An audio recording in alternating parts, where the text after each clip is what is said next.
Hello everyone, हम लोग पढ़ रहे हैं हिस्ट्री का एक चैप्टर, इसका नाम है नेशनलिज्म इन इंडिया। और आपके सेकंड टर्म में सिर्फ एक ही चैप्टर आ रहा है, तो मैंने आपको बताया था कि इसका वेटेज क्या है, इसलिए थोड़ा सा मोटिवेशन होता है अंदर से, जो है एक इच्छा करती है हाँ यार इस चैप्टर को कम से कम पढ़ लिया जाए अच्छे से।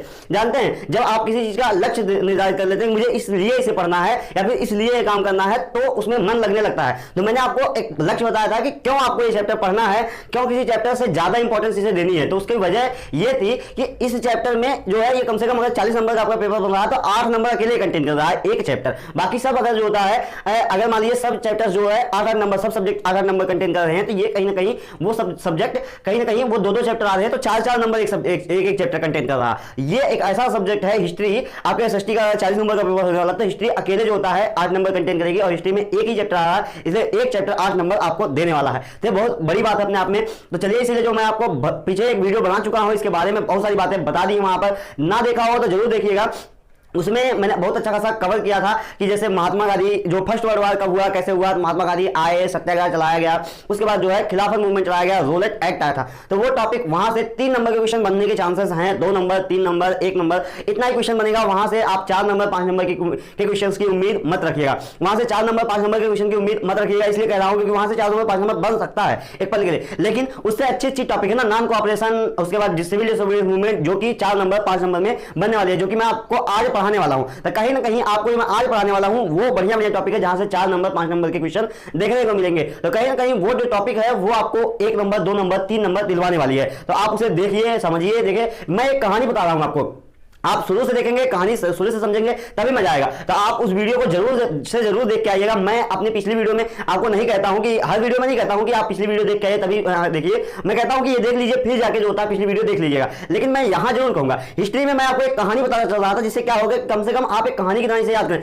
वरना क्या होगा कि अभी मैं अगर नॉन कोऑपरेशन मूवमेंट को पीछे से लिंक करूंगा तो आपको वो समझ ही नहीं आएगा, आपको लगेगा अरे यार जो होता है ये कहां से हो गया। जैसे मैं बताया था ना आपको 1914 में याद रखना है कि वर्ल्ड वार शुरू हुआ था। 1915 में महात्मा गांधी जो होता है इंडिया में आया था। 19 और सत्याग्रह का एक कंसेप्ट दिया था। 1916 में सत्याग्रह सबसे पहली बार चलाया गया था। 1917 में फिर चलाया गया था। 1918 में चलाया गया था। 1918 में कहां चलाया गया था? अहमदाबाद में चलाया गया था। और 1918 में फर्स्ट वर्ल्ड वार भी खत्म हो गया था। 1919 में महात्मा गांधी ने खिलाफत मूवमेंट चलाया और 1919 में ही रोलेट एक्ट हुआ था। तो ये सारी बातें देख रहे हैं आप, 1914, 15, 16, 17, 18, 19, एक कहानी जुड़ती चली जा रही है। अब 1919 के बाद 1920 में भी कुछ हुआ होगा, 1921 में भी कुछ हुआ होगा, तो आज उसी को देखेंगे। 1920 और 1921, 1922 में क्या हुआ था। 1922 तक आज ये कहानी चलेगी। 1922 से 1930 तक की जो कहानी होगी वो जो है इसके बाद वाले टॉपिक में रहेगी। देखो अभी मैं जो ये 2 टॉपिक लिखा हूं, इसमें 1922 तक की कहानी आपको देखने को मिल रही है एकदम बेहतरीन तरीके से। तो इसलिए मैं कह रहा हूं कि ये पिछली वीडियो जरूर देख के आइएगा कि आपको पता चलेगा किस तरीके से कहानी आगे बढ़ रही है। बात समझ में आई? चलिए हम लोग देख लेते हैं नॉन कोऑपरेशन मूवमेंट। और हाँ, अगर नोट्स नहीं मिला हो इस चैप्टर का तो मुझे व्हाट्सएप, इंस्टाग्राम कहीं पर भी मैसेज करिए, डिस्क्रिप्शन में सारी चीजें दी गई हैं, आप मुझे मैसेज करिए, मैं आपको भेज दूंगा, फ्री में भेजूंगा, पैसा नहीं लेने वाला हूं। कोई दिक्कत मत लीजिएगा, टेंशन मत लीजिएगा, ऐसा मत सोचिएगा कि पैसा ले लेंगे ना। तो देखिए जो है आप इस समय अगर नोट्स बना ले रहे हैं, अभी आप जो है 10 तारीख में ये वीडियो 10 क्या 12 तारीख में पढ़ रही है, तो करीब करीब जो है आप अगर नोट्स बना ले रहे हैं तो अच्छी बात है। नहीं बना पा रहे हैं तो आप इस समय कम टाइम रहता है, नोट्स कैसे बनाएंगे, कहां से बनाएंगे, इतना अगर नोट्स बनाने में टाइम अगर फोकस करने लगेंगे तो काफी टाइम चला जाएगा। तो इस तरीके से क्या करिए कि मैसेज कर लीजिए, जल्दी से नोट्स मिल जाएगा, आप पढ़ने में आपको काफी आसानी होने वाली है। तो देखिए हम लोग आज पढ़ रहे थे नेशनलिज्म इन इंडिया में, हमें पढ़ना है आज नॉन कोऑपरेशन मूवमेंट। देखो खिलाफत मूवमेंट जो चला था उसके बाद रोलेट एक्ट हुआ और खिलाफत मूवमेंट बंद हो गया। खिलाफत मूवमेंट कहीं ना कहीं बंद हो गया और इसके वजह से अब गांधी जी समझ नहीं पा रहे थे कि करा क्या जाए ना, क्योंकि एक अपने आप में ब्लैक डे था वो ना, ब्लैक लॉ था, जो कि अपने आप में जलियांवाला बाग हत्याकांड किया था, उसमें बहुत सारे लोग मारे गए थे इंडिया के। तो इससे क्या हुआ कि इंडिया, अब जो भारतवासी थे वो थोड़ा सा घबरा गए थे महात्मा गांधी के साथ। अब वो जो है किसी मूवमेंट में पार्टिसिपेट नहीं करना चाहते थे क्योंकि बहुत सारे लोग मारे गए थे। अब क्या हुआ कि महात्मा गांधी अब क्या करते हैं, महात्मा गांधी ने कहा कि अब थोड़ा सा रिलैक्स ले लेते हैं। महात्मा गांधी नहीं रुके थे, महात्मा गांधी नहीं रुके थे, लेकिन हाँ कहीं ना कहीं अप्रैल में वो घटना हुई थी। अप्रैल के बाद अब ये जो है एक पूरा लगभग 1 साल तक महात्मा गांधी सोचते रहे क्या किया जाए, कैसे किया जाए, क्या किया जाए, ये सारी बातें चलती रही। और उसके बाद जो है महात्मा गांधी वहां पर काफी रुक गए थे। अब क्या हुआ कि उसके बाद 1919 तक ये सारी घटना हुई थी। 1920 के लास्ट तक जाते जाते एक डिसीजन लिया गया कि हम लोग चलाएंगे नॉन कोऑपरेशन मूवमेंट। 1920 के लास्ट तक जाते जाते एक डिसीजन लिया गया कि हम लोग चलाएंगे नॉन कोऑपरेशन मूवमेंट। और 1920 के नागपुर सेशन में जो होता है लगभग नवंबर दिसंबर में डिसीजन लिया गया था। और 1921 के जनवरी महीने में शुरुआत में ही 1921 में नॉन कोऑपरेशन मूवमेंट लॉन्च कर दिया गया। नॉन कोऑपरेशन मूवमेंट 1921 से लेकर कहां तक चला था, 1922 तक 2 साल चला था। उसके बाद ये भी वायलेंस की वजह से बंद हो गया था, लेकिन ये अपने आप में बहुत सारे लोगों को जोड़ लिया था, एक बहुत लार्ज मास में लोगों को जोड़ा था। इसमें बहुत सारे लोग, इसी देखिए आप पढ़ेंगे नॉन कोऑपरेशन मूवमेंट में town, country side, plantation worker सब जुड़ चुके थे, जिससे क्या हुआ था कि महात्मा गांधी के लोग ने लगा नहीं यार अब इनके अंदर नेशनलिज्म की भावना जग रही है। और उसके बाद एक मूवमेंट चलाया गया सिविल डिसोबीडियंस मूवमेंट, और सिविल डिसोबीडियंस मूवमेंट के बाद क्विट इंडिया मूवमेंट,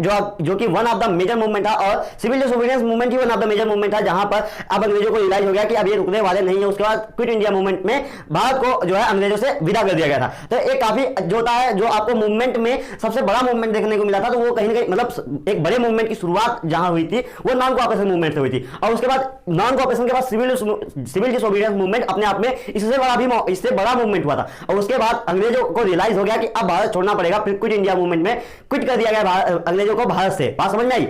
अब देखिए मैं आपको बताता हूं किस तरीके से नॉन कोऑपरेशन मूवमेंट में क्या क्या हुआ था।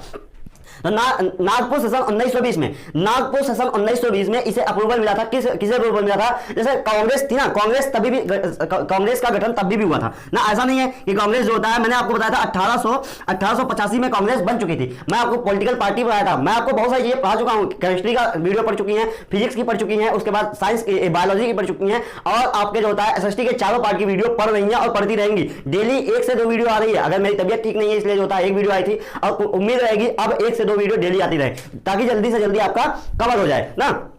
तो कांग्रेस जो था उस समय गठन हुआ था, तो कांग्रेस के ये सब लीडर थे, बहुत सारे लीडर थे। तो कांग्रेस के लीडर का क्या हुआ कि एक नागपुर सेशन, मतलब एक नागपुर में एक सेशन हुआ था, एक बैठक हुआ, मीटिंग हुई, जिसमें जो होता है महात्मा गांधी ने प्रपोजल दिया कि अब हम लोग चलाएंगे नॉन कोऑपरेशन मूवमेंट, क्योंकि कहीं ना कहीं उन्हें पता था कि अंग्रेज थोड़ा थोड़ा डर रहे हैं। इससे क्या हुआ कि अब उन्होंने चलाया नॉन कोऑपरेशन मूवमेंट। देखो नॉन कोऑपरेशन मूवमेंट 1920 में इसे अप्रूवल मिला था, ये चालू नहीं हुआ था 1920 में। नागपुर सेशन में 1920 में कांग्रेस के बीच में बैठक हुई, और यहां पर इस जो होता है इस मूवमेंट को अप्रूवल दे दिया गया, साइन कर दी गई, यहां ये मूवमेंट अब चलाया जाएगा। उसका चलाया कब गया? 1921 जनवरी महीने में चलाया गया था, 1921 जनवरी महीने में चलाया गया था, और 1922 तक चला था। यानी कि आपको एक कहानी जुड़ी है 1914 से, अभी तक मैंने 1922 तक की कहानी बता दी है। 1922 तक ये मूवमेंट चलेगा। इस मूवमेंट के बारे में अगर आप सब कुछ जान लेते हैं तो 1922 तक आप सारी बातें जान चुके हैं ना। तो देखिए 1922 तक नॉन कोऑपरेशन मूवमेंट चलाया गया था। अब देखिए नॉन कोऑपरेशन मूवमेंट था क्या, इसमें क्या किया गया था, कैसे किया गया था। तो नॉन कोऑपरेशन का मतलब होता है कोऑपरेट ना करना। देखो मैं आपको कुछ रटने को नहीं कहूंगा इस चैप्टर में, तो फिलहाल रटना नहीं है कुछ खास। देखो इस नॉन कोऑपरेशन मूवमेंट में क्या था कि कोऑपरेट नहीं किया जाएगा। कोऑपरेट नहीं किया जाएगा मतलब क्या है कि हम किसी जैसे मान लो अगर जो है आपको किसी को कोऑपरेट नहीं करना है, आप चाहते हैं कि मैं इसे जो होता है कोऑपरेशन ना करूं, तो क्या कर सकते हैं उसके लिए? तो आप क्या करेंगे कि वो जो बातें कहेगा, वो जो चीजें कहेगा, वो आप उसे नहीं मानेंगे ना, वही तो कर सकते हैं नॉन कोऑपरेशन में। जैसे मान लो अंग्रेज थे, एक पल के लिए मानो हम हिंदुस्तानी हैं, आप हिंदुस्तानी हैं और अंग्रेज है भी, उसमें कोई शक भी नहीं है, हिंदुस्तानी है। अब क्या है कि अंग्रेज जो है वो आएंगे, तो कैसे हम उसे जो होता है कहीं ना कहीं जो होता है उनको नॉन कोऑपरेट कर सकते हैं। वो क्या करते थे, वो हमसे टैक्स लेते थे, हम टैक्स देना बंद कर सकते हैं, पहले काम कर सकते हैं ना। उसके साथ साथ हम लोग क्या कर सकते हैं, हम लोग उसके साथ साथ जो है जैसे वो क्या करते थे, वो गुड्स की सप्लाई करते थे यहाँ पर ना। तो गुड्स हम नहीं खरीदेंगे, चलो जान दो हम तुम्हारी गुड्स को खरीदेंगे नहीं। अब क्या हमें दवा थोड़ी ना बना सकते हो। उसके साथ साथ उन्होंने क्या कहा था कि जैसे मान लो वो जो होता है जॉब्स देते थे, टीचर की जॉब हो गई, इलेक्शन हो गया, ये सब हमने कहा कि हम तुम्हारे इलेक्शन में, टीचर की जॉब में या फिर अलग अलग जॉब में पार्टिसिपेट ही नहीं करेंगे। हम भले ही जो होता है भूखे मर जाएंगे लेकिन पार्टिसिपेट नहीं करेंगे। इस जोश से ये मूवमेंट चलाया गया था, लेकिन कहीं ना कहीं ये मूवमेंट कॉल ऑफ हो जाता है, बंद हो जाता है। उसकी वजह मैं आपको बताऊंगा, बहुत सारी वजह थी ना। तो कहीं ना कहीं इसमें क्या हमें नॉन कोऑपरेट करना है, लेकिन ऐसा है कि नॉन कोऑपरेट बिना वायलेंस के साथ करना है। हमें जो है इनमें वायलेंस नहीं करना है, हमें नॉन कोऑपरेशन जो होता है करना है, हमें कोऑपरेट नहीं करना है अंग्रेजों को। जितनी चीजें वो करवा रहे हैं हमसे, हम वो चीजें नहीं करेंगे, लेकिन बिना वायलेंस के साथ। ऐसा नहीं है कि हम जो होता है लाठी डंडा लेके जो होता है मार करने लगेंगे दौड़ा के कि हम नहीं करेंगे, जो करना होगा ये नहीं, हम नहीं करेंगे। प्यार से ये बातें महात्मा गांधी ने कहा था कि आप ये कहिए कि हम नहीं करेंगे ना। तो उन्होंने एक बुक लिखी थी जिसका नाम था हिंद स्वराज, एक बुक लिखी थी जिसका नाम था हिंद स्वराज। तो देखो यहां पर क्या है कि बाइकआउट किया गया था ब्रिटिश के गुड्स को और सर्विसेज को, ब्रिटिश के गुड्स को और सर्विसेज को बस बाइकआउट किया गया था ना।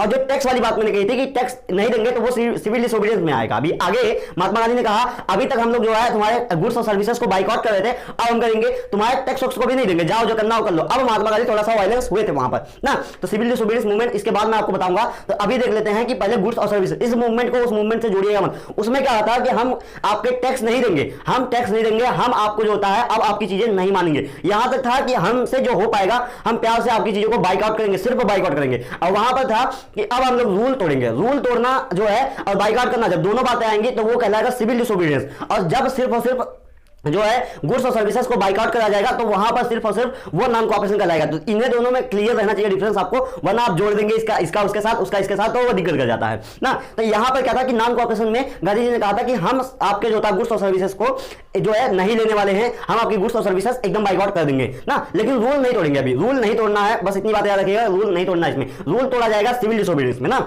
रूल अभी थोड़ा सा रुक जाओ, अभी पढ़ लो, रूल तोड़ना बाद में ना। रूल अभी तोड़ने लगोगे दिक्कत हो जाएगी ना। बात समझ में आई? अब देखो क्या था कि यहां पर हम बाइकआउट करेंगे ब्रिटिश के गुड्स और सर्विसेज को, इतनी बात समझ में आ गई होंगी। अब क्या था कि ये लिंकेज का, ये एक तरीके से लिंकेज था खिलाफत मूवमेंट और सत्याग्रह मूवमेंट का। जैसे देखो सत्याग्रह चला था, खिलाफत चला था, तो बहुत सारे लोग जुड़ गए थे ना। उसके बाद वो थोड़ा सा उनके अंदर दहशत आ गई थी जब जलियांवाला बाग हत्याकांड हुआ। उसके बाद महात्मा गांधी ने कहा कि यार इन लोगों को फिर से जोड़ना पड़ेगा, मुस्लिमों को, हिंदुओं को, सबको जोड़ना पड़ेगा इस मूवमेंट में, तब जाके एक मास मूवमेंट बनेगा और तभी जाके हम आजादी पा सकते हैं। बात समझ में आई? तो उसके बाद क्या किया गया, तो महात्मा गांधी ने इन दोनों को जो होता है, इन दोनों के मूवमेंट को एक नाम दिया, नया नाम दिया नॉन कोऑपरेशन। नॉन कोऑपरेशन में महात्मा गांधी ने जिन हिंदू लीडर को पकड़ा था, जिन मुस्लिम लीडर को पकड़ा था, उन्हें जो होता फिर से पकड़ा और कहा कि एक बार फिर से हमें एक बार लगना है, काम करना है और जो है हमें बाइकआउट करना चीजों को, जिससे क्या हो कि ब्रिटिश की जो आमदनी है वो कहीं ना कहीं रुकनी चालू हो जाए और उसके बाद हम लोग फिर आराम से इनसे जो होता है ये अपने आप मजबूर हो जाएंगे यहाँ से भागने के लिए ना। तो उन्होंने क्या किया कि हम ब्रिटिश के गुड्स और सर्विसेज को खरीदेंगे नहीं। अगर कोई जॉब करवा रहा है तो हम जॉब नहीं करेंगे, ब्रिटिश कोई जॉब करवा रहा है हम तो होता है जॉब नहीं करने वाले हैं। अगर वो जो होता है कोई गुड्स और सर्विसेज बेच रहा है यहाँ पर, तो हम उसकी गुड्स और सर्विसेज नहीं लेंगे, जिससे उसे पैसा मिल जाएगा और एक तरीके से वो अब मजबूर हो जाएगा यहाँ से भागने के लिए ना। तो महात्मा गांधी को पता ही था इस बार हम लोग टैक्स भी नहीं देने वाले हैं, तो वो तो बात की बात है ना। तो इस तरीके से यहाँ पर ये दोनों मूवमेंट का एक तरीके से लिंकेज था और महात्मा गांधी ने एक बुक लिखी थी। देखो जैसे मैंने बताया था सबसे पहले सत्याग्रह मूवमेंट रहा था, तो सत्याग्रह सबसे पहले बुक में ही लिखा गया था। सत्याग्रह ऐसा नहीं था, सत्याग्रह सबसे पहली बात जो होता है बुक में लिख के स्प्रेड करते थे। महात्मा गांधी क्या करते थे, अपने आइडियाज को बुक में लिखते थे और उस आइडिया को जो होता है फिर लोगों तक पहुंचाते थे और लोग फिर उसे जो होता पढ़ते थे, समझते थे, जानते थे और उस तरीके से कैसे काम करना है वो फिर उसी बेसिस पे महात्मा गांधी को मानते थे और काम करते थे। बात समझ में आई? तो यहां पर क्या किया महात्मा गांधी ने, यहां पर एक जो था बुक लिखी जिसका नाम था हिंद स्वराज। और हिंद स्वराज में आपको जो है महात्मा गांधी के द्वारा लिखी गई बुक थी हिंद स्वराज। और हिंद स्वराज में महात्मा गांधी ने नॉन कोऑपरेशन को कैसे करना है, बिना वायलेंस के साथ किस तरीके से हम लोग को नॉन कोऑपरेट करना है, वो सारी बातें इन्होंने एकदम बुक में सॉफ्टली लिखी थी ना। अब देखो यहां तक हो गया ये आपका ये जो होता है नॉन कोऑपरेशन मूवमेंट का एक इंट्रोडक्शन था। इतना इंट्रोडक्शन महात्मा गांधी ने जो होता है मतलब ये नॉन कोऑपरेशन मूवमेंट के बारे में आपको देखने को मिलेगा, बस इतना ही बात है। अब देखिए नॉन कोऑपरेशन मूवमेंट अलग अलग जगह पे जब चला ना, जैसे नागपुर सेशन में देखो याद कर लो एक बार फिर से, एक बार दोहरा लो बढ़िया से, उसके बाद जो होता है मैं इस पे चलता हूं ना। नागपुर सेशन 1920 में महात्मा गांधी ने अप्रूवल दे दिया था, जो है महात्मा गांधी के ये जो नॉन कोऑपरेशन मूवमेंट को अप्रूवल मिल गया था नागपुर सेशन 1920 में। 1921 जनवरी में लॉन्च कर दिया गया, उसके बाद 1921 से 1922 तक चलने वाला, जिसमें ब्रिटिश के गुड्स और सर्विसेज को हम लोग बाइकआउट करने वाले हैं ना। उसके बाद इन्होंने अपनी बुक हिंद स्वराज में इस चीज को, इन सभी बातों को लिखी थी कि किस तरीके से नॉन कोऑपरेशन मूवमेंट को चलाना है, ताकि लोग पढ़े अलग अलग जगह से और इसे फॉलो कर सके। उसके बाद ये कहीं ना कहीं ये सत्याग्रह और जो था खिलाफत मूवमेंट का एक लिंकेज था, ताकि जो है एक मास मूवमेंट क्रिएट हो पाए। इतनी बातें थी। अब देखिए इधर आ जाइए, अब देखिए नॉन कोऑपरेशन मूवमेंट को कहां पर जो होता है ये कहां पर फैला। एक 2 साल के अंदर 1921 से 1922 तक में कि जो है ये 2 साल 1921 जनवरी से चालू हुआ था और 1922 तक अच्छा खासा चला था। तो ये कहीं ना कहीं 1.5 साल 2 साल में कहां तक फैला था वो देखते हैं। तो 1921 से 1922 तक में ये जो होता है 1.5 साल में 2 साल में किस तरीके से कितना फैला था। तो ये लगभग जो होता है आपके कंट्री में, आपके टाउन में भी, यानी कि कंट्री में, और कंट्री साइड का मतलब होता है, कंट्री का मतलब होता है शहर बेटा ना। कंट्री साइड का मतलब शहर से हटके जो एरिया होगी। अब देखो मैंने कह दिया कि एक टाउन है, टाउन को मैंने कहा जो टाउन की आसपास की एरिया होगी बेटा, इसे मैंने कहा कंट्री साइड। अब देखो मैंने एक बात बताई कि जो होता है अगर इंडिया की बात की जाए, अभी भारत की बात की जाए, तो भारत में जो है ये जो एक शहर होता है, शहर के अलावा क्या क्या होता है, शहर के अलावा जंगल भी होता है और शहर के अलावा गाँव भी होता है ना। तो कंट्री साइड का मतलब होता है शहर के अलावा जो एरिया है, तो शहर के अलावा जो एरिया उसे कंट्री साइड नाम दिया जाता है। कंट्री साइड एक तरीके से आप याद कर सकते हैं कंट्री से हटके जो, अब कंट्री का मतलब देश में रहिएगा, कंट्री का मतलब शहर जोड़िएगा, तब आपको समझ में आएगा कि शहर से हटके जो एरिया होगी वो कौन कौन सी होगी, गांव होगी, जंगल होगा, वही सब होंगे ना। तो यहाँ पर क्या हुआ कि नॉन कोऑपरेशन मूवमेंट टाउन में भी चला था ना, टाउन का मतलब शहरों में चला था, और जो होता है कंट्री साइड में चला था। कंट्री साइड में मतलब जैसे कंट्री साइड मतलब कंट्री से हटके, अब जो होता है कंट्री का मतलब जो होता है आपका शहर से हटके। तो शहर से हटके क्या होगा, गांव होगा, गांव में कौन रहेंगे, पीजेंट रहेंगे, किसान रहेंगे, छोटे छोटे किसान रहेंगे। या फिर जो होता है गांव से जो शहर से हटके क्या होगा, गांव होगा या तो जंगल होगा। तो जंगल में कौन रहते हैं, ट्राइब्स रहते हैं। तो देखो ये 2 बातें आपको याद रखनी है, पीजेंट और ट्राइब्स ना। एक शहर से हटके गांव होता है, एक शहर से हटके जंगल होता है। गांव में रहता है छोटा छोटा किसान और शहर जो होता है जो जंगल होता है उसमें रहते हैं ट्राइब्स, यानी कि जो होता है जनजातियां।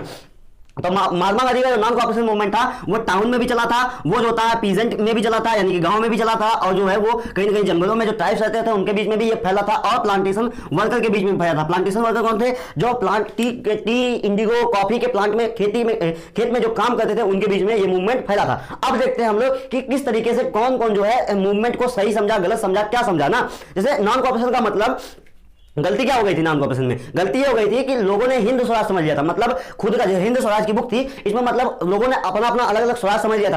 अब क्या महात्मा गांधी चाहते थे कि लोग बाइकआउट करें चीजों को, इससे क्या होगा कि हम देश आजाद करवाएंगे, बट वो सोचते थे कि बाइकआउट करेंगे तो हमें ये फायदा मिलने वाला है, उसका देश आजाद हो जाएगा और हमें ये फायदा मिलने लगे। महात्मा गांधी क्या सोचते थे? महात्मा गांधी सोचते थे कि अगर हम लोग बाइकआउट करने लगेंगे, चीजों को बाइकआउट होने लगेगी, तो जो है हमें आजादी मिलेगी और पूरा देश आजाद हो जाएगा। बट लोग क्या सोचते थे कि मान लो प्लांटेशन वर्कर है, वो सोचता था कि अगर मान लो हम बाइकआउट कर रहे हैं, कुछ दिन बाइकआउट करेंगे, उनके अंदर पेशेंस नहीं था ना। इन लोगों के अंदर पेशेंस होता तो महात्मा गांधी ना बन जाते ना। बात समझ में आई? ये महात्मा गांधी ना बन जाते अगर इनके अंदर पेशेंस होता तो। महात्मा गांधी के अंदर पेशेंस था, उन्हें पता था कि 20-30 साल 40 साल लगने वाले हैं, लेकिन कहीं ना कहीं एक पूरी आजादी मिलने वाली है हमें। तो इस तरीके से महात्मा गांधी के अंदर पेशेंस था, इनके अंदर पेशेंस नहीं था। ये क्या सोचते थे कि अगर प्लांटेशन वर्कर की बात करूं मैं, तो प्लांटेशन वर्कर ये सोचते थे कि अगर मान लो हम क्या करेंगे, हम महात्मा गांधी का सपोर्ट करते हैं तो 4-6 महीने के अंदर अंदर हमें आजादी मिल जाएगी, और आजादी मिलेगी तो प्लांटेशन वर्कर सोचते थे कि हम लोग जब मन करे खेत में आएंगे, जब मन करे खेत में जाएंगे, क्योंकि एक लॉ आया था बेटा जिसके थ्रू जो है प्लांटेशन वर्कर को अगर वो 9 बजे खेत में आते हैं और 6 बजे जाते हैं तो उनके बीच में उन्हें बाहर नहीं जाने दिया जाता था, और ब्रिटिश के ऑफिसर्स रहते थे अगर वो जाते थे तो उन्हें मारते भी थे ना। तो उन्हें जाने ही नहीं दिया जाता था अगर उनके घर पे आग लग जाए, लेकिन उन्हें घर से जो था खेत से घर पे नहीं जाना है, इस तरीके से होता था। तो क्या है कि 9 से आए और 6 बजे ही जाना है, तो उनके लिए एक प्रॉब्लम थी। तो वो सोचते थे कि कम से कम ये वाली आजादी मिली। वो ये नहीं सोचते थे कि हम लोग आजाद हो जाएंगे तो हमारा खुद का खेत होगा, वो ये नहीं सोचते थे। वो ये सोचते थे कि कम से कम जो है हम जब मन करेगा खेत में आएंगे, जब मन करेगा खेत में जाएंगे। तो इसीलिए तो उनके अंदर पेशेंस नहीं था। अब ये जो 2-4 महीने नहीं मिला, 6 महीने में नहीं मिला, साल भर नहीं मिला, तो उसके बाद साल भर बाद ये लोग जो था कहीं ना कहीं डिस्टर्ब होने लगे और ये मूवमेंट क्विट हो गया था। बात समझ में आई? अब क्या है, सबसे पहले हम लोग टाउन में देखते हैं, फिर मैं आपको कंट्री साइड में पीजेंट टाइप्स की बताता हूं, उसके बाद प्लांटेशन वर्कर की बताता हूं। देखो थोड़ी बहुत कहानी मैं आपको बता चुका हूं, जिससे आपको थोड़ा बहुत समझ में आने लगा होगा कि किस तरीके से कहानी चलने वाली है आगे ना। अब देखो मैं बताऊं, टाउन में जो शहरों के लोग होते हैं वो समझदार होते हैं, पढ़े लिखे होते हैं, कहीं ना कहीं पढ़े लिखे होते हैं। समझदार का मतलब हर कोई समझदार होता है, बट कहीं ना कहीं पढ़े लिखे होते हैं। बात ये हो रही है ना, आज भी पढ़े लिखे होते हैं, पहले भी पढ़े लिखे होते थे। आज भी गांव में बहुत सारे लोग पढ़े लिखे नहीं होते हैं, या फिर पढ़ाई को उतना स्तर नहीं दिया जाता है। तो क्या है कि अब मान लो शहर के लोग हैं तो वो पढ़े लिखे हैं। अब महात्मा गांधी ने अपने बुक में हिंद स्वराज में जो लिखा था बातें, वो पढ़े लिखे लोग अच्छे से पढ़ ले गए, पढ़ ले गए ना। तो अब क्या हुआ, हर कोई जब पढ़ा अच्छे से तो उन्हें समझ में आया कि महात्मा गांधी कहना क्या चाहते हैं। तो कहीं ना कहीं जो रियल में वो कहना चाहते थे वो रियल में अप्लाई हुआ था सिर्फ और सिर्फ टाउन में, शहरों में। ये लोग ही सिर्फ बाइकआउट किए थे। ये लोग समझ रहे थे कि हमें पेशेंस रखना है, हमें चीजों को समझना है, वायलेंस नहीं करना है, हमें क्या क्या काम करना है। बस महात्मा गांधी के उन बातों को यही ढंग से समझ पाए थे, बाकी कोई समझ नहीं पाया था ना। बाकी सब अपना अपना जो होता है स्वराज निकालने लगे थे, अपनी अपनी स्वतंत्रता देखने लगे थे। बात समझ में आई? अब क्या है कि टाउन में लोग एकदम बढ़िया से समझ चुके थे कि महात्मा गांधी कहना क्या चाहते हैं। सिर्फ बाइकआउट करना जिसके वजह से अंग्रेजों पे एक प्रेशर बने, एक दबाव बने, जिससे उन्हें थोड़ा बहुत डर लगने लगे कि हमें उनके मन में डर तो क्रिएट करनी थी। तो महात्मा गांधी सोचते थे कि इनके मन में एक डर बन जाए, इनको जो होता है लगने लगे कि हम अब जो होता है, जो यहाँ के भारत के जो लोग हैं वो जाग रहे हैं, समझ रहे हैं चीजों को। इससे क्या होगा, कम से कम वो जो है अब पलायन करने की जो होता है व्यवस्था बनाने लगेंगे, बढ़िया बिस्तर बांधने लगेंगे, धीरे धीरे जाने लगेंगे। बात समझ में आई? तो महात्मा गांधी वही चाहते थे कि अंग्रेजों के मन में एक डर पैदा हो। तो जो है उन्होंने ये मूवमेंट चलाया था। तो ये मूवमेंट जो था टाउन वाले बढ़िया समझ चुके थे कि महात्मा गांधी का यही मोटिव है, क्योंकि उन्होंने बुक में बकायदा लिखा था। अब क्या है, उन्होंने क्या किया कि जो टाउन वाले लोग थे वो एकदम अच्छे से फॉलो करेंगे। भाई बाइकआउट करना है तो क्या बाइकआउट कर सकते हो। अगर आप मान लो शहरों में रहे, गांव में रह रहे हो तो बहुत सारे बाइकआउट कर सकते हो चीजें, लेकिन शहरों में रह रहे हो मान लो एक पल के लिए, तो शहरों में पहली बात तो रियल सेंस में आप समझो, आप कोई गलत काम नहीं करने वाले हो, तो आप रियल सेंस में समझो तो क्या क्या बाइकआउट कर सकते हो बताओ। ब्रिटिश उस समय स्कूल चलवाते थे, कॉलेजेस चलवाते थे, उस समय जो होता है लोगों को जॉब देते थे। अब मान लो स्कूल कॉलेज चलेगा तो टीचर की जॉब दी जाएगी ना। उसके बाद 1920 में इलेक्शन चालू हो गया था। 1920 से ही बेटा 1920 से इलेक्शन चालू हो गया था। तो कहीं ना कहीं ये जो है ये क्या कहते थे कि पहले जो होता देखो इलेक्शन पहले भी होता था, उससे पहले ब्रिटिश ही पार्टिसिपेट करते थे। अब उन्होंने कहा कि ब्रिटिश के साथ साथ जो इंडियन होंगे वो भी पार्टिसिपेट कर सकेंगे, यानी कि अपनी एक टीम बना सकेंगे। बात समझ में आई? 1920 में ये आप याद कर लीजिएगा, कहीं पर लिख लीजिएगा। 1920 में बेटा, सॉरी 1920 है ना, 120 लिख रहा हूं 1920 में, चलो फिर से लिख देता हूं। 1920 में एक बात याद रख लीजिएगा, 1920 में अंग्रेजों ने सबसे पहली बार जो है इंडियंस को पार्टिसिपेट करने का मौका दिया इलेक्शन में, ताकि इंडियंस थोड़ा सा दबे, क्योंकि खिलाफत मूवमेंट हुआ था, रॉयलेट एक्ट हुआ था, उसके वजह से जलियांवाला हत्याकांड हुआ था। तो वो अब समझ चुके थे कि कहीं ना कहीं इनके मन में जो है एक आजादी की भावना जगने लगी है। तो उससे आजाद, देखो ऐसा होता था कि जब एक बड़ा डिमांड होता है तो आदमी क्या करता है कि लॉलीपॉप दे दो ना। जैसे मान लो एक बंदा कह रहा है केक चाहिए तो उसे लॉलीपॉप दे दो तो थोड़ी देर के लिए चुप हो जाएगा। अब वो जब तक टॉपिक आएगा तब तक चुप हो जाएगा। तो अंग्रेजों ने वही काम किया। अंग्रेजों ने एक काम किया, उन्होंने कहा कि एक काम करता हूं, थोड़ी सी आजादी दे देता हूं। उन्होंने कहा कि अब तुम लोग भी जो होता है, पहले तुम लोग वोट देते थे सिर्फ, अब आओ तुम लोग भी पार्टिसिपेट करो हमारे साथ, और हम लोग भी लड़ रहे हैं, तुम लोग भी लड़ो, और उसके बाद जो जीतेगा उसकी सरकार बनेगी। अगर तुम्हारी सरकार बनेगी तो तुम कॉन्स्टिट्यूशन के अकॉर्डिंग चलाओगे, हमारी सरकार बनेगी तो हम कॉन्स्टिट्यूशन के अकॉर्डिंग चलाएंगे। बात समझ में आई आपको? तो 1920 में सबसे पहली बार भारतीयों को पार्टिसिपेट करने का मौका मिला इलेक्शन में जाने के लिए। लेकिन गांधी जी एकदम समझते थे कि गांधी जी समझते थे ये सब एक लॉलीपॉप वाला बहाना है, तो गांधी जी ने सीधे सीधे मना कर दिया था कि नहीं, कोई पार्टिसिपेट नहीं करेगा। लेकिन एक पार्टी फिर भी थी जो पार्टिसिपेट की हुई थी। बात समझ में आ गई? अभी देखो यहां पर मैं आपको बताता हूं, बात समझ में मुझे लगा आपको आ रही होगी, जितनी बातें मैं बता रहा हूं आपको कहीं ना कहीं आप लिंक कर रहे होंगे कहानी को। तो देखिए क्या किया इन्होंने, स्कूल होगा भाई, स्कूल बाइकआउट कर सकते हो, कॉलेज बाइकआउट कर सकते हो। अब बिस्किट उस्किट जो होता है गांव में थोड़ी ना बिकने आता होगा, पहले के जमाने की बात कर रहा हूं, पहले में 1920 में बिस्किट थोड़ी ना गांव में बिकने आता होगा। लेकिन हाँ, शहरों के लोग जो होता है वो कहीं ना कहीं बिस्किट और सारी चीजें, चावल वगैरह वगैरह खरीदते रहे होंगे, क्योंकि वो तो खेती कर नहीं रहे हैं, तो कहीं ना कहीं खरीदते रहे होंगे। तो क्या हुआ कि अब ये गुड्स को भी बाइकआउट करने लगे भाई, स्कूल बाइकआउट किया, कॉलेज बाइकआउट किया, गुड्स को बाइकआउट कर दिया, इलेक्शन में पार्टिसिपेट करने से एकदम मना कर दिया। महात्मा गांधी ने कहा था कि इलेक्शन में पार्टिसिपेट नहीं करना है, तो इलेक्शन में पार्टिसिपेट करना बंद कर दिया। उसके साथ साथ अगर स्कूल कॉलेजेस चल रहे हैं तो कहीं ना कहीं टीचर भी रहे होंगे, तो टीचरों ने अपनी जॉब छोड़ दी, या फिर अलग अलग लोग जो अलग अलग जॉब करते थे उन्होंने जॉब करना छोड़ दिया। मान लो कोई इंडस्ट्रीज में काम कर रहा था, कोई फैक्ट्री में काम कर रहा था जो कि शहर का था, तो वो समझा इन बातों को और जो होता है उन्होंने जॉब छोड़नी चालू कर दी। इससे जो होता है, देखो ये बातें जो है आपके टाउन वालों ने किया था, तो देखो वही बात लिखी गई है। देखो जितनी बातें मैं बता रहा हूँ ना, वही सब आपको कहानी में आपको याद रखना है और यही सब आपको लिख देना है। कुछ नया नहीं होता है, कुछ बहुत ज्यादा बढ़ा चढ़ा के नहीं होता है। बस क्या होता है कि लोग कहते हैं कि स्कूल कॉलेज को बाइकआउट करिए, रट लो। अब रटने का मतलब होता है दिक्कत हो जाती है, फिर हमें समझ नहीं आता यार ये रट रहे हैं, क्यों बाइकआउट किया होगा, क्यों नहीं बाइकआउट किया होगा भाई, जो है गांव वाले क्यों नहीं बाइकआउट किए इसे। तो गांव में स्कूल कॉलेज नहीं थे बेटा, इस गांव में स्कूल कॉलेज नहीं थे, सिर्फ शहरों में स्कूल कॉलेज थे, और शहरों में ही गुड्स जाएगा बिकने, गांव में थोड़ी ना गुड्स बिकने। और जब कपड़े पर भी बिकते थे, कपड़े पर भी बिकते थे, तो गांव वाले जो है गांव में भी कपड़े बिकते थे, शहरों में भी कपड़े बिकते थे। तो कपड़े कहीं ना कहीं गांव वाले तो चलो एक पल के लिए खुद से बना लेते थे, क्योंकि खादी तब भी चलती थी, लेकिन एक स्मॉल स्केल पे चलती थी। खादी का मतलब वो चरखे से चला के जो कपड़ा बनाया जाता है वो चलती थी, लेकिन स्मॉल स्केल पे चलती थी। गांव वाले कहीं कहीं अपना बना लेते थे, क्योंकि गांव में लोगों के पास पैसा कम होता है। शहरों वाले तो नहीं बनाएंगे क्योंकि वो तो ऑलरेडी जॉब करते हैं, तो शहर वाले खादी को भी मतलब कपड़े भी खरीदते थे। तो ये बातें आपको समझ में आ चुकी होंगी। देखो वही लिखा हूं, स्कूल को बाइकआउट कर दिया, कॉलेज को बाइकआउट कर दिया, क्लॉथ्स यानी कि कपड़ों को बाइकआउट किया, जो कपड़े थे उन्होंने बाइकआउट करना चालू कर दिया। और उन्होंने कहा कि अब हम खादी खरीदेंगे, जो कि हमारे जो होता है प्यारे प्यारे जो किसान बना के भेज रहे हैं गांव से बेचारे मेहनत करके, हम लोग खादी खरीदेंगे, हम लोग जो होता है ये कपड़ा नहीं खरीदने वाले हैं जो अंग्रेज बेच रहे हैं। और उन्होंने गुड्स को जो है बाइकआउट किया, जॉब को बाइकआउट किया, इलेक्शन को बाइकआउट कर दिया। लेकिन इलेक्शन में बेटा एक पार्टी और थी जिसका नाम था जो होता है, जिसका नाम था जस्टिस पार्टी, और ये कहां की थी, मद्रास की थी। मद्रास की एक जस्टिस पार्टी थी जिन्होंने साफ मना कर दिया कि हम तो इलेक्शन में पार्टिसिपेट करने वाले हैं, बहुत दिनों बाद मौका मिला है। तो गांधी जी की बातों को ना मानते हुए इन्होंने जो है इलेक्शन में पार्टिसिपेट किया था। तो ये बात आप याद रखिएगा कि एक पार्टी थी जिसका नाम था जस्टिस पार्टी, ये मद्रास की थी, इन्होंने जो है इलेक्शन में पार्टिसिपेट किया था। उसके बाद लिमिटेशन क्या हुई, एक एक्सेप्शन है ना बेटा। अब उसका लिमिटेशन क्या है, लिमिटेशन का मतलब बेटा देखो लिमिटेशन क्या हो सकती है कि उस समय मैं आपको बताऊं कि किस तरीके से इसमें लिमिट आ गई ना। ये कहीं ना कहीं जो टाउन वाले बेचारे कर रहे थे सही काम, वो कहीं ना कहीं रुक गए। क्यों रुक गए उसकी मैं बातें बताता हूं कि क्यों रुक गए। देखो हमारे पास खादी बहुत ही कम जो होता पहले प्रोड्यूस होता था, तो गांव वाले जो थे वो खादी प्रोड्यूस करते थे, खुद के लिए प्रोड्यूस करते थे। अब क्या हुआ कि गांव वाले खादी थोड़ा थोड़ा बनाने लगे, तो थोड़ा थोड़ा बनाएंगे फिर भी लार्ज स्टेज पर नहीं बना पाएंगे, क्योंकि उन्हें खेती भी देखनी थी और उनके पास मशीनें भी नहीं थी, बहुत सारा चरखा जिसे कहा जाता है। तो कहीं ना कहीं अब क्या हुआ कि खादी काफी महंगा बिकने लगा। अब खादी जो होता है, अभी अचानक से तुम ही जो होता है 10 लोग बना रहे हो किसी चीज को और अचानक से डिमांड बढ़ जाए तो तुम लोग महंगा कर दोगे, ऑब्वियस सी बात है, महंगा कर दिया जाता है चीजें। तो क्या हुआ कि खादी महंगी हो गई। अब खादी महंगी हो गई तो बेचारे जो होता है शहर वाले परेशान हो गए कि कैसे खादी खरीदूं। उसके बाद शहर में अगर गया बंदा तो खाने के लिए रहने के लिए जॉब चाहिए ना, पैसा चाहिए, पैसा कहां से आएगा, जॉब से आएगी। तो कोई और महात्मा गांधी ने जॉब बताई भी नहीं थी, सिर्फ कह दिया बाइकआउट कर दो। अब बाइकआउट करने के बाद जाओगे कहां, पढ़ने कहां जाओगे बताओ, तो बताओ स्कूल नहीं है, कॉलेज नहीं है, तो पढ़ने कहां जाओगे। महात्मा गांधी तो दिया, तो इसके वजह से क्या हुआ कि ये जो था खादी एक्सपेंसिव हो गई तो नहीं खरीद पाए बेचारे। उसके बाद क्या हुआ, जिसकी वजह से इन्हें फिर से क्लॉथ पे एक बार शिफ्ट करना पड़ा था। और उसके बाद कोई अल्टरनेटिव जॉब भी नहीं थी, कोई अल्टरनेटिव स्कूल भी नहीं था,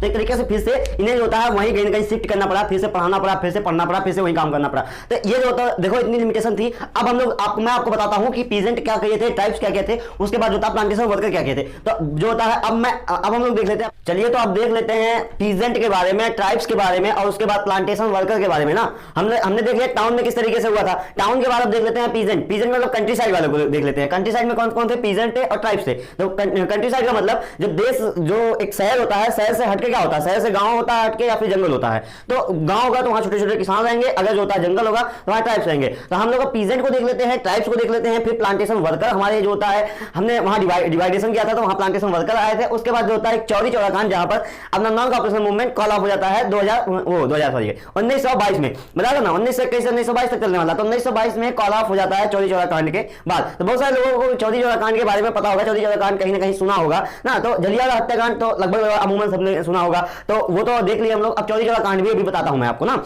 सबसे पहले देखो प्लांटेशन वर्कर, ये सॉरी सबसे पहले पीजेंट के बारे में देखते हैं। देखो एक बात बताऊं मैं, अभी देखो सबसे पहला नाम तो ये है बाबा रामचंद्र, या फिर आप ट्राइब्स में आ जाओगे तो अलूरी सीताराम राजू। तो आपके समझ में आ रहा होगा, यहाँ पर मैं आपको ये बताऊंगा कि अलूरी सीताराम राजू या बाबा रामचंद्र, जैसे बाबा रामचंद्र पीजेंट को जो होता है कहीं ना कहीं मतलब एक तरीके से पीजेंट के लीडर थे।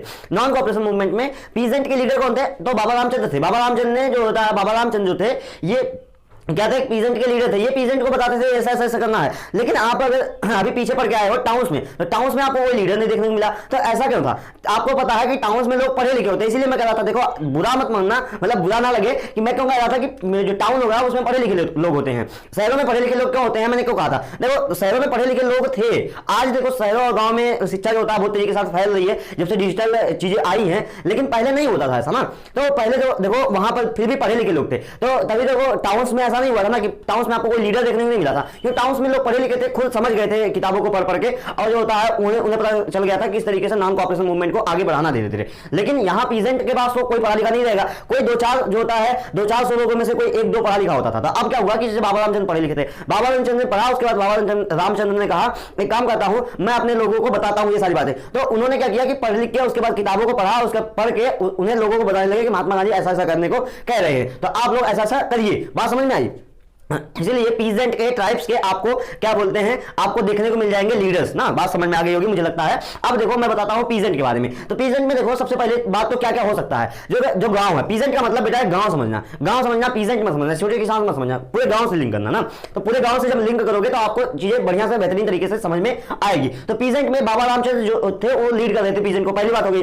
दूसरी बात, पीजेंट जो या फिर गांव जो होता है, गांव में बड़े बड़े जमींदार भी होते हैं, टैक्स वसूलने वाले होते हैं, तो उन सबको जो होता है कहीं ना कहीं सेवाएं दी जाती हैं। और महात्मा गांधी ने कहा था उसी सेवाओं को बाइकआउट कर दो ना, उन्हीं सेवाओं को बाइकआउट कर दो जो आप अंग्रेजों को या फिर अंग्रेजों को दे रहे हो, उसे बाइकआउट कर दो। तो इन्होंने क्या किया कि अब जैसे नाऊ का, धोबी का, यानी कि जो होता है बार्बर का, वर्कर का जो काम करते थे, ये वर्कर का मतलब वाशरमैन, वर्कर थे, वाशरमैन थे, बार्बर थे, उन्होंने अपनी सेवाएं धीरे धीरे देना बंद कर दिया। अब बड़े बड़े जमींदार, बड़े बड़े टैक्स जो वसूलते थे, उन सबको तालुकदार, जमींदार को बंद कर दिया देना। अब इससे क्या हुआ कि कहीं ना कहीं बाइकआउट होने लगी चीजें। अब बाइकआउट होने लगी, ठीक ठाक चल रही थी। जवाहरलाल नेहरू आए और जो होता है बाबा रामचंद्र के साथ मिलकर एक अवध किसान सभा बनाए थे, जो कि उत्तर प्रदेश में बनाई गई थी। अवध कहां पर है, अवध जो होता है उत्तर प्रदेश के जो होता है अयोध्या को कहा जाता था। तो ये मतलब पूरी रीजन अवध कहलाती थी, ये उत्तर प्रदेश का पूरा इधर का एरिया अवध कहलाता था। तो अवध किसान सभा बनाई गई थी जो उत्तर प्रदेश में बड़ी तेजी के साथ फैली थी, और जो होता है बहुत तेजी के साथ बाइकआउट करना चीजें चालू कर दी गई। और उसके बाद क्या हुआ कि उसके बाद ये धीरे धीरे वायलेंस में बदलेगा ही बदलेगा।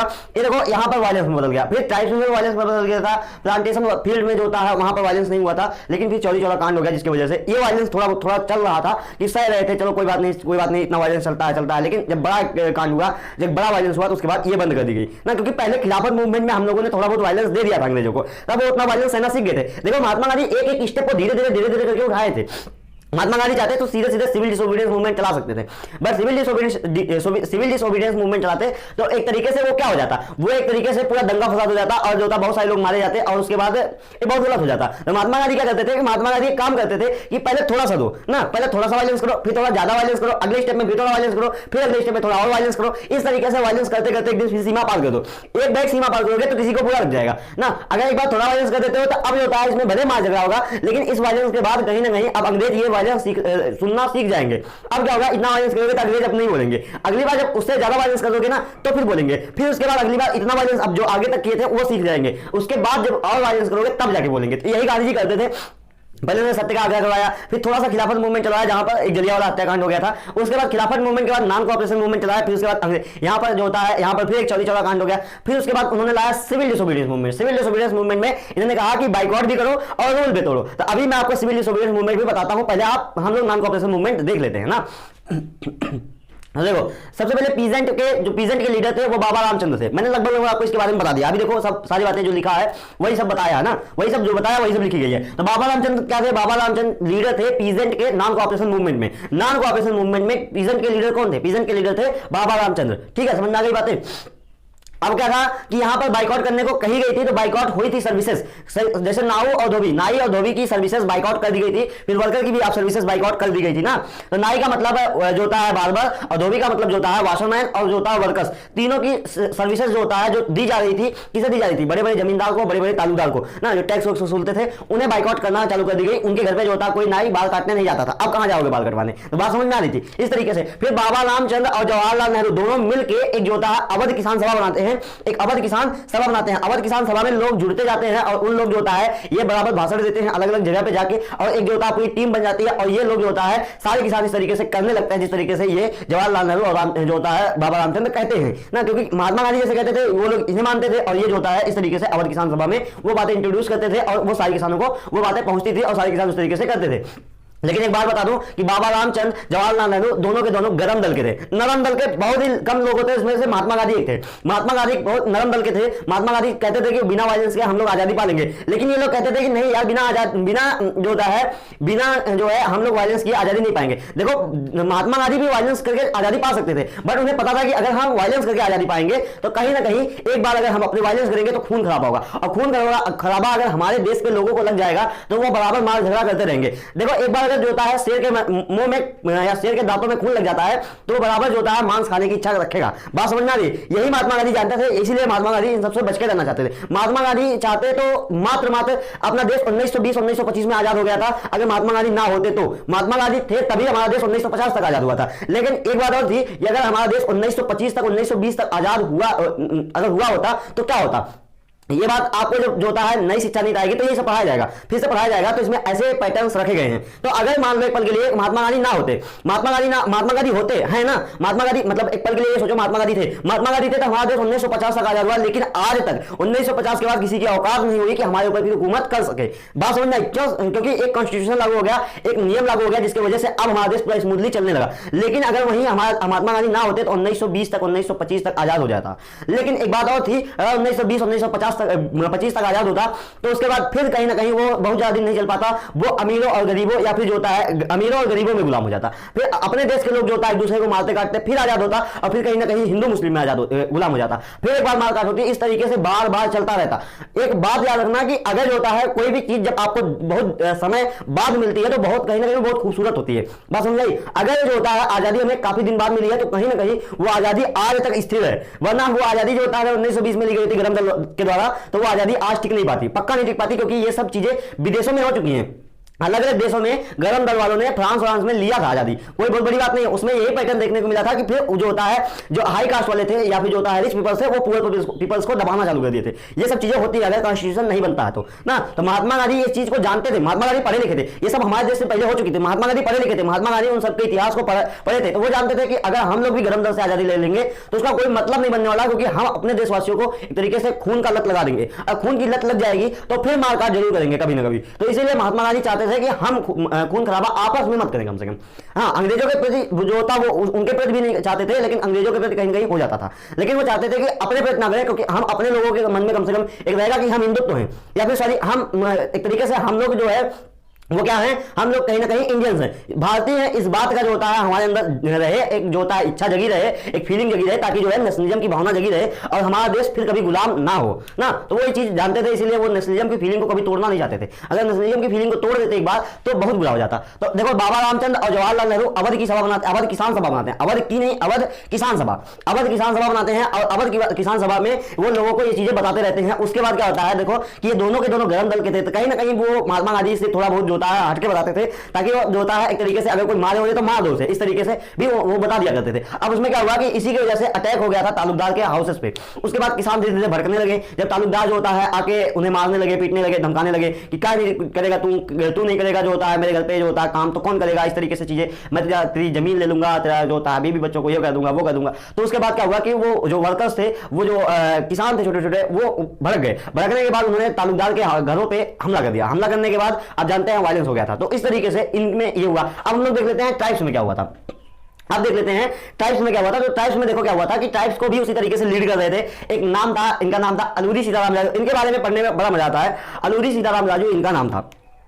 अलूरी सीताराम राजू में पढ़ने में क्या मजा आता है बताओ। अलूरी सीताराम राजू को जो ट्राइब्स ने ऐसा दर्जा दे दिया था जिसे जिसे ये कभी मतलब ऐसा थे नहीं, बट इन्हें ऐसा दर्जा दे दिया गया था। क्या किया था, जो ट्राइब्स थे जो था जंगलों में रहने वाले जो जनजातियां थी, उन्हें लीड करते थे। उन्हीं में से ये भी एक थे ना, मतलब जनजातियों में से थे, बट ये थोड़ा बाहर निकल के पढ़ लिख लिए थे, तो इनको जो होता है ये लीडर बन गए थे। और उसके बाद अलूरी सीताराम राजू को जो ट्राइब्स थे उन्होंने एक जो था बड़ा हाई पोस्ट दे दिया था। क्या पोस्ट दिया था, उन्होंने कहा कि ये बंदा जो होता है ये फॉल्क हीरो है, भगवान के द्वारा भेजा गया है, इसे गोली मारो तो कुछ नहीं होता है। इस तरीके की इनके जो होता है इनके बारे में बातें चलने लगी थी ट्राइब्स के बीच में ना। क्या क्या बातें चलती थी, ये हमारा फॉल्क हीरो है, नकली हीरो, एक तरीके से फॉल्क का मतलब नकली हीरो, बट वो कहीं ना कहीं ऐसा जो होता है उसे हीरो मानने लगे थे। नकली हीरो का मतलब जो होता है वो कहीं ना कहीं ट्राइब्स जो होता है इसे हीरो मानने लगे थे। ये कहते थे कि भगवान के द्वारा भेजा गया दूत है, उसके बाद इसे गोली मारो तो नहीं लगती है, ये सभी जो होता है ये हमें आजादी दिलवाने आया है। ये सारी भावनाएं जो होता है कहीं ना कहीं ट्राइब्स के मन में जग गई थी अलूरी सीताराम राजू के प्रति। तो ये एक बहुत बड़ा जो होता है अपने आप में मिथ था ना।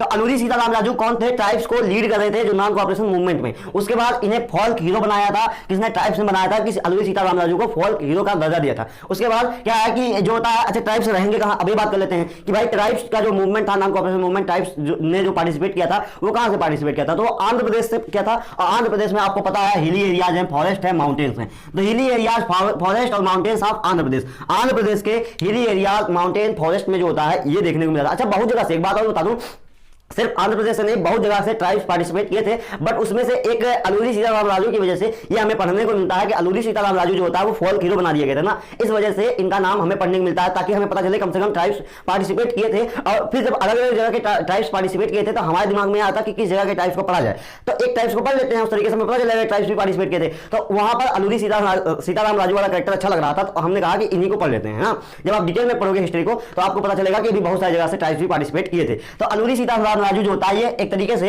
ट्राइब्स को लीड कर रहे थे, ये फॉल्क के हीरो बताए गए थे ट्राइब्स के द्वारा। और ये जो होता है हिली एरियाज ऑफ फॉरेस्ट, हिली एरियाज, फॉरेस्ट और माउंटेन ऑफ आंध्र प्रदेश के इन सब एरियाज से जो है ये लोग पार्टिसिपेट किए थे। बात समझ में आ चुकी होगी। अब देखो ये क्या करते थे, अच्छा ये करते क्या थे, तो ये जो होता है अलूरी सीताराम राजू भी गरम दल के थे, ये भी गरम दल के थे, ये भी मार काट पे विश्वास रखते थे। तो इन्होंने ये जो होता है ट्राइब्स को बताया कि हमें छुप छुप के पुलिसों को मारना है, अपने जो होता है जो ब्रिटिश आर्मी है उसे मारना है। तो कहीं ना कहीं ये देखो वायलेंस में कन्वर्ट करवा देते हैं। उसके बाद ये क्या करते थे, अटैक करवाते थे छुप छुप के जंगलों में छुपे रहते थे। उसके बाद जो होता है जैसे कोई पुलिस वाला मिलता था उसे मार देते थे। तो इस तरीके से एक तरीके से जो ट्राइब्स थे वो वायलेंस क्रिएट करने लगे थे। बात समझ में आ चुकी होगी, मुझे लगता है इसमें बहुत कुछ है नहीं, बस आपको एक कहानी है जो थोड़ी थोड़ी जोड़ते चले जाना है ना, थोड़ा बहुत नाम है जो आपको याद रखना है।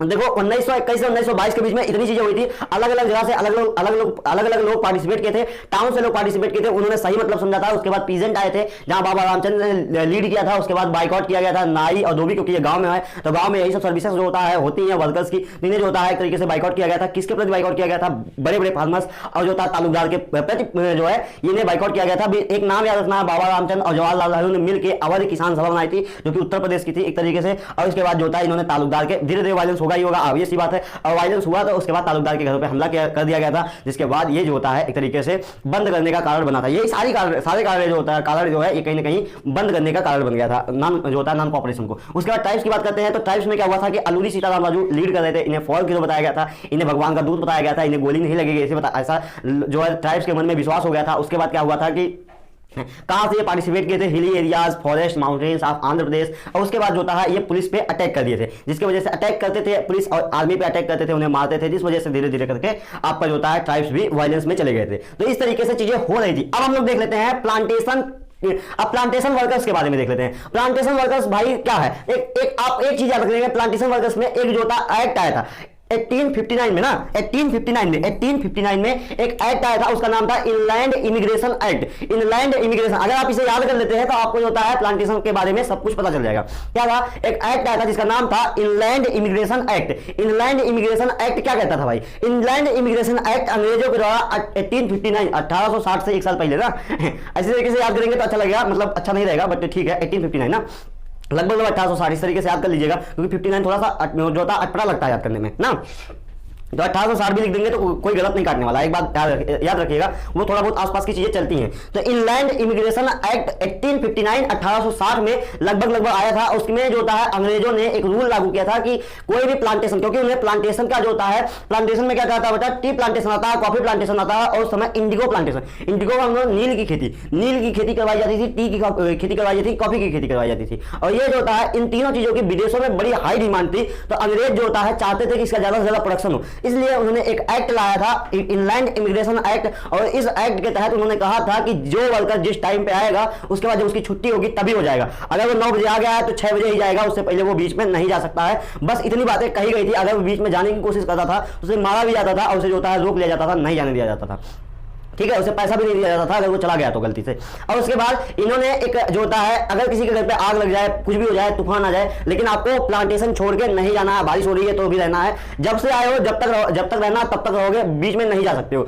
6 बजे छुट्टी हो गई, 6 बजे घर जाओ, लेकिन उससे पहले आप नहीं जा सकते चाहे कुछ भी हो जाए। तो यही एक एक्ट था जिसकी वजह से प्लांटेशन वाले काफी जो होता है बेचारे एक तरीके से उनका एक्सप्लॉइटेशन हो रहा था, वो एक बार भी घर नहीं जा पाते थे। तो उन्होंने सोचा कि क्या होगा कि अगर हम लोग साथ देते हैं, देखो यहीं पर बात होता है, कहानी शुरू होती है कि एक तरीके से उन्होंने सोचा कि अगर हम लोग इस मूवमेंट में साथ देते हैं, हम लोग गांधी जी की कही हुई बातों को मानते हैं, बाइकआउट करते हैं, तो क्या होगा। उन्होंने कहा कि जो होता है हमें इस चीज से आजादी मिल जाएगी, इस चीज से आजादी मिल जाएगी कि जब मन करेगा तब घर आओ और जाओ, आपको कोई काम है तो जाओ घर से, उसके बाद आओ आराम से तब काम करो। उन्हें यह नहीं लगता था कि मेरा खेत हो जाएगा, मैं भी जो होता है अपना खेत ले लूंगा, उसके बाद मैं भी काम करूंगा, ऐसा नहीं। उन्होंने वो ये सोचते थे कि हमें जो होता है बस उतनी आजादी मिल जाए, उतनी बहुत है। इसीलिए बेटा एक वर्ड लिखा गया है, everyone has its own nation of Swaraj, आपके बुक में लिखा गया है। अगर ये कहीं पर आता है तो ये सही है, इसे एक्सप्लेन करने को भी दिया जा सकता है कि हर किसी का अपना अपना नोशन था स्वराज का ना। अगर कोई भी नॉन कॉपरेशन मूवमेंट में जुड़ा था तो कहीं ना कहीं अपने नोशन से जुड़ा था कि भाई मेरा एक स्वराज होगा, मेरी एक स्वतंत्रता होगी, जो हर कोई चाहता था। तो पीजेंट चाहते थे कि मुझे आजादी मिल जाए, टैक्स ना देना पड़े, ये सारी चीजें ना देना पड़े। आपके जो होता है ट्राइब्स सोचते थे कि हमें जंगलों में आराम से रहना पड़े, जंगल के जो चीजें हैं उसे यूज किया जाए, क्योंकि पहले जंगल में जो चीजें थी वो कोई जो होता है ना तो ट्राइब्स ना तो किसान यूज नहीं कर सकता था। तो ट्राइब्स सोचते थे कि जब कम से कम जो फल जो होता है आपके जंगल में मिल रहा है, जो लकड़ियां मिल रही हैं, उनका हम यूज कर पाएंगे प्रॉपर्ली। तो अंग्रेजों ने बैन लगा रखा था। तो इस तरीके से इनका एक अलग नोशन था, इनका अलग नोशन था। टी जो होता अपना प्लांटेशन वर्कर थे, उनका भी एक अलग नोशन था कि अब हम लोग आजाद रहेंगे और जब मन करेगा तब घर आएंगे जाएंगे ना। देखो यहां पर एक तरीके से बेटा अभी फ्री हो जाएंगे, यही देखो मैंने लिखा है कि वो फ्री हो जाएंगे। वो सोचते थे कि जब हमारा ओन नोशन ऑफ स्वराज में, वो क्या सोचते थे, ओन नोशन ऑफ स्वराज में वो सोचते थे कि प्लांटेशन वर्कर कि हम फ्री हो जाएंगे। बात समझ में आई। अब देखो यहां पर बाइकआउट किया गया था टी, कॉफी, इंडिगो जो होता है, इंडिगो के प्लांट्स को। और उसके बाद जो होता है इनलैंड इमिग्रेशन एक्ट जो होता है 1959, इनलैंड इमिग्रेशन एक्ट जो 1859 में आया था, इसी के तहत जो होता है अंग्रेजों ने उन्हें रोक रखा था। तो वो सोचते थे इस चीज से आजादी मिल जाएगी। और यहाँ पर टी, कॉफी और इंडिगो के प्लांट के वर्कर्स जो है वो बाइकआउट कर दिए थे फील्ड को, और जो था सड़क पे आ गए थे। उन्होंने कहा अब हम काम नहीं करेंगे। उसके बाद देखो इतनी बातें हो गई। अब आता है चौरी चौरा कांड। हमने सबके बारे में देख लिया कौन कहां से किस तरीके से काम कर रहा है। अब आती है चौरी चौरा कांड। देखो 1921 से 1922 तक की जो बातें पढ़ रहे हो, इसी में 1921 से 1922 तक में इतनी चीजें हो रही हैं। अब 1922 तक लास्ट तक जाते जाते एक काम हुआ। एक काम क्या हुआ कि जो होता है गोरखपुर में ये उत्तर प्रदेश के गोरखपुर जिले में, जहां पर आज योगी जी का जो होता है जन्म स्थान था, मतलब जन्म स्थान क्या, वहीं पर जो होता है वहीं से वो लड़ते हैं। तो जो गोरखपुर था, गोरखपुर में एक पुलिस स्टेशन था। तो क्या हुआ कि उधर से भीड़ आ रही थी, मतलब कौन भीड़ थी, नॉन कॉपरेशन मूवमेंट के लोग धरना पे उतरे थे ना। तो वो भीड़ आ रही थी।